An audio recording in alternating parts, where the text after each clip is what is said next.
بسم اللہ الرحمن الرحیم۔ السلام علیکم۔ ڈاکٹر نوید ہیلتھ کیئر میں آپ لوگوں کو خوش آمدید۔ امید ہے آپ سب لوگ خیریت سے ہوں گے۔ آج کا ہمارا پروگرام دھوپ کے چشمے کے بارے میں ہے۔ دھوپ کے چشمے، ضرورت بھی فیشن بھی، چشمہ خریدنے اور استعمال کرنے کی احتیاطی تدابیر۔ گرمی کی آمد ہے۔ گرمی اور دھوپ کچھ اس انداز سے حملہ آور ہوتے ہیں کہ سارے کا سارا لائف سٹائل ہی تبدیل ہو جاتا ہے۔ آنکھیں قدرت کا انمول تحفہ ہیں، ان کی حفاظت ضروری ہی نہیں بلکہ یہ آنکھوں کی نزاکت کا حق بھی ہے۔ آنکھوں کو دھوپ سے بچانے کے لیے چشموں کا استعمال بہت ضروری ہے تاکہ آنکھوں کو الٹرا وائلیٹ شعاعوں سے بچایا جا سکے، کیونکہ الٹرا وائلیٹ شعاعیں آنکھوں کی بہت سی بیماریوں کو جنم دیتی ہیں۔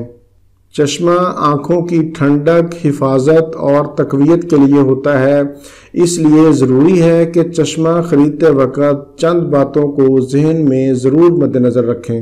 پہلے نمبر پر اس بات کی تسلی کر لیں کہ چشمہ کے گلاسز شیشے کے ہیں، کیونکہ آج کل پلاسٹک کے شیشے بھی مارکیٹ میں دستیاب ہیں جو فائدے کی بجائے آنکھوں کو نقصان دیتے ہیں۔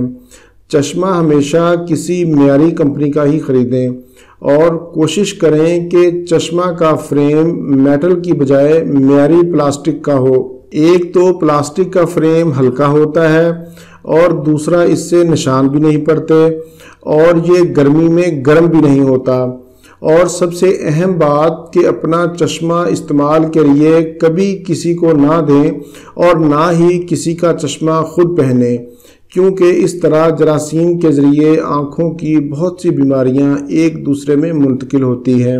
یہ تھا میرا آج کا معلوماتی پروگرام۔ امید ہے آپ لوگوں کو پسند آئے گا۔ اس کے ساتھ ساتھ میں آپ لوگوں کو بتاتا چلوں کہ مزید انفارمیشن کے لیے آپ میرا فیس بک کا پیج ضرور لائک کریں۔ اس کا لنک میں نے نیچے ڈسکرپشن میں دے دیا ہے، کیونکہ بہت سی ایسی انفارمیشن ہوتی ہے جو یوٹیوب پر شیئر نہیں ہوتی، فیس بک پر شیئر ہوتی ہے، تو اس لیے آپ میرا فیس بک کا پیج ضرور جوائن کریں۔ اسی کے ساتھ ہی مجھے اجازت دیجیے، دوبارہ کسی نئی معلوماتی ویڈیو کے ساتھ آپ کی خدمت میں پھر حاضر ہوں گا۔ تب تک کے لیے اجازت۔ اللہ حافظ، والسلام۔